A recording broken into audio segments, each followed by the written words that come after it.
Bienvenue sur Perspectives Essentielles. Aujourd'hui, on plonge dans un sujet aussi méconnu qu'important, les marchés publics.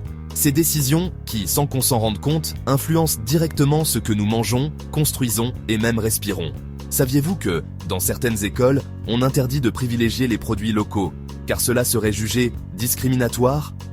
Résultat, des aliments de moindre qualité parcourent des milliers de kilomètres pour arriver dans nos assiettes. On privilégie le prix le plus bas, mais est-ce vraiment le moins cher? Dans cette vidéo, je vais vous expliquer simplement ce que sont les marchés publics, pourquoi leur fonctionnement pose problème, et surtout comment on pourrait les améliorer pour prioriser la qualité et le local. Restez avec moi, car les solutions sont entre nos mains. Un marché public, c'est une procédure utilisée par les collectivités, comme les mairies, écoles ou hôpitaux, pour acheter des biens ou des services. Ça peut aller de la nourriture pour les cantines scolaires, aux matériaux pour construire des routes, en passant par les fournitures de bureaux, ou encore des prestations de services. Prenons une école qui veut acheter des fruits pour les repas des enfants. Elle doit lancer un appel d'offres, où plusieurs fournisseurs peuvent proposer leurs prix et conditions. Jusque-là, tout va bien. Mais dans la plupart des cas, le critère principal pour choisir le fournisseur, c'est le prix le plus bas. Et c'est là que ça dérape. Pourquoi ? Parce que ça peut signifier choisir des pommes venues de l'autre bout du monde plutôt que celles produites par un agriculteur local à 10 km de l'école.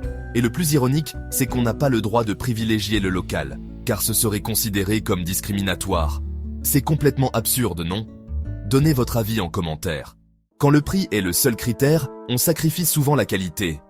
Prenons l'exemple des cantines scolaires. Pour économiser quelques centimes, on opte parfois pour des aliments moins frais, cultivés à des milliers de kilomètres, ou même issus d'agriculture intensive avec des normes sanitaires moins strictes. Ce n'est pas seulement mauvais pour l'environnement, c'est aussi potentiellement dangereux pour notre santé et celle de nos enfants. Ce système met nos agriculteurs en difficulté. Un maraîcher local qui respecte des normes strictes de production ne peut pas rivaliser avec les prix cassés des gros producteurs ou des importations massives. Résultat, les fermes ferment, les emplois locaux disparaissent et nos territoires se vident. On est en train de sacrifier ceux qui nous nourrissent pour économiser 10 centimes sur un kilo de pommes. À ce rythme, bientôt, il ne restera plus que les grandes surfaces et les produits industriels pour remplir nos assiettes. Et l'environnement dans tout ça ? Importer des aliments ou des matériaux sur de longues distances, c'est une catastrophe écologique. Les camions, les avions et les bateaux géants consomment des tonnes de carburant fossile, rejetant du CO2 et aggravant la pollution. On économise aujourd'hui, mais le vrai prix, c'est la planète qui le paie. Et cette dette, ce sont nos enfants qui en hériteront. La première chose à faire, c'est modifier les règles pour que la qualité et l'impact local soient aussi importants que le prix.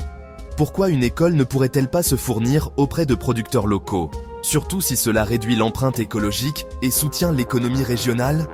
Certaines communes en Europe l'ont fait. Alors, pourquoi pas toutes ? Il faut intégrer des critères comme la réduction des émissions de transport, le soutien aux petites entreprises locales ou encore le respect de normes sociales et environnementales strictes. Ce n'est pas qu'une question d'argent, c'est une question de bon sens.